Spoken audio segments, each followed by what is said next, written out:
Hello everyone. इस question में क्या गिवन दे रखा है? Find the friction on the block in the following cases. C part, A और बी पार्ट हम लोगों ने इससे पहले वाले लेक्चर्स के अंदर कवर कर लिया है।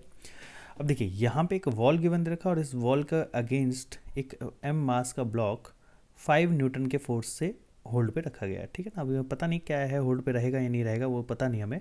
ये 5 न्यूटन का फोर्स इस तरीके से लगा दिया गया और यहाँ पे कोफिशिएंट ऑफ फ्रिक्शन जो है वॉल और ब्लॉक के बीच में 1/2 दे रखा है।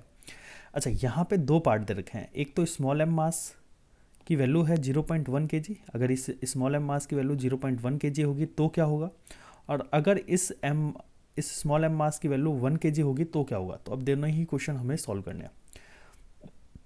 तो चलिए सॉल्व करते हैं, स्टार्ट करते हैं।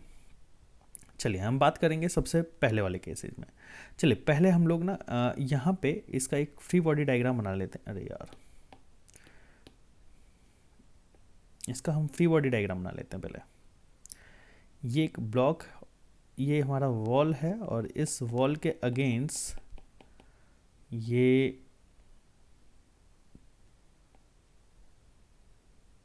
5 न्यूटन का फोर्स, यहाँ पे एम मास का ब्लॉक, 5 न्यूटन का फोर्स इधर लग रहा है और normal reaction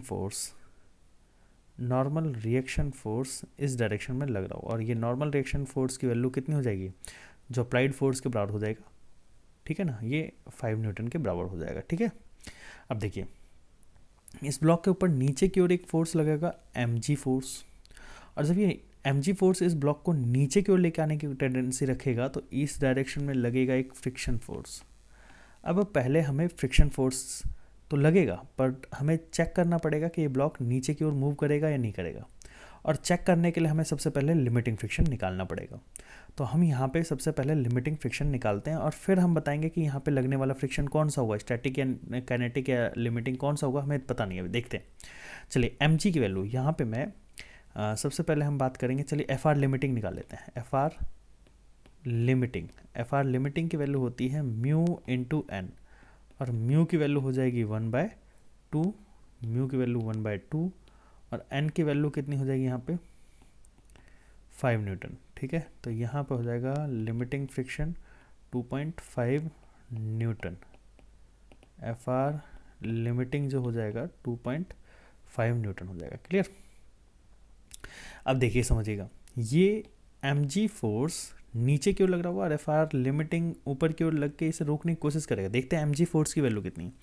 in the first case mg की वैल्यू कितनी हो जाएगी, ये 0.1 into N 10 that is equal to 1 newton force.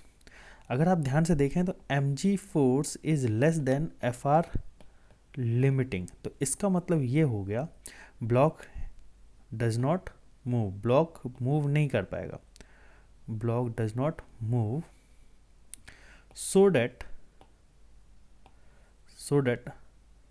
static friction is acting on the block. Static friction is acting on the block। और जब ये स्टैटिक फ्रिक्शन लगेगा तो यहाँ पे लगने वाला स्टैटिक नेचर का फ्रिक्शन जो होगा उसकी वैल्यू कितनी होगी। स्टैटिक फ्रिक्शन की वैल्यू जो होगी वो mg के बराबर होगी, that is a driving force, और इसकी वैल्यू है 1 न्यूटन। तो फर्स्ट केस में स्टैटिक फ्रिक्शन लग रहा होगा और उसकी वैल्यू कितनी होगी 1 न्यूटन की। सेकंड केस की बात करते हैं। सेकंड केस में mg जो होगा वो हो जाएगा m की वैल्यू 1 न्यूटन एंड ये g की वैल्यू 10 न्यूटन, तो यहाँ पे 10 न्यूटन होगा। mg is greater than F R limiting, तो in this case block will move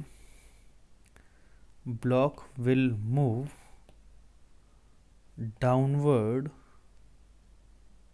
so that friction acting on the block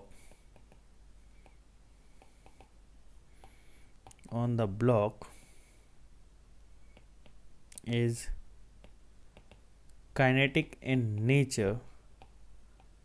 क्योंकि यहाँ पे काइनेटिक फ्रिक्शन का कोफिशिएंट कुछ दे नहीं रखा, तो हम इसी कोफिशिएंट को काइनेटिक फ्रिक्शन का कोफिशिएंट मान लेंगे, और जो लगने वाला जो फ्रिक्शन होगा डेट इज काइनेटिक नेचर, और F R kinetic friction that is equal to हो जाएगा म्यू इंटू एन के बराबर, म्यू के इंटू एन, और म्यू हमने 1/2 ही मैंने मान लिया, और ये एन की वैल्यू कितनी है यहाँ पे 5, तो यहाँ पे एफ आर काइनेटिक की वैल्यू जो हो जाएगी वो हो जाएगी 2.5 न्यूटन। ये फ्रिक्शन लग रहा होगा। अब बात आती है कि एक्सेलरेशन कितना होगा सर। तो एक्सेलरेशन के लिए मैं यहाँ पे आ जाता हूँ।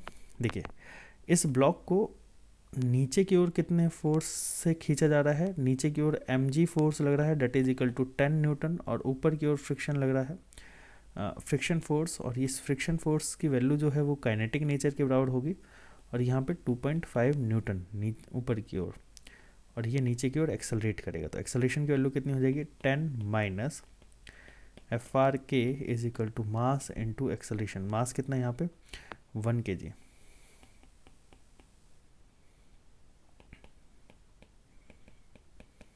वन इंटू ए, तो यहाँ हो जाएगा 7.5 मीटर पर second square. This is the acceleration of this block. I hope आप लोगों को ये क्वेश्चन समझ में आया होगा। ऐसे ही वीडियो लेक्चर्स देखने के लिए हमारे चैनल को जरूर सब्सक्राइब करिएगा, और बेल आइकन को प्रेस करना मत भूलिएगा, ताकि जो भी लेटेस्ट लेक्चर हो आप लोगों के पास सबसे पहले पहुंच सके। Thanks for watching this video. Okay bye.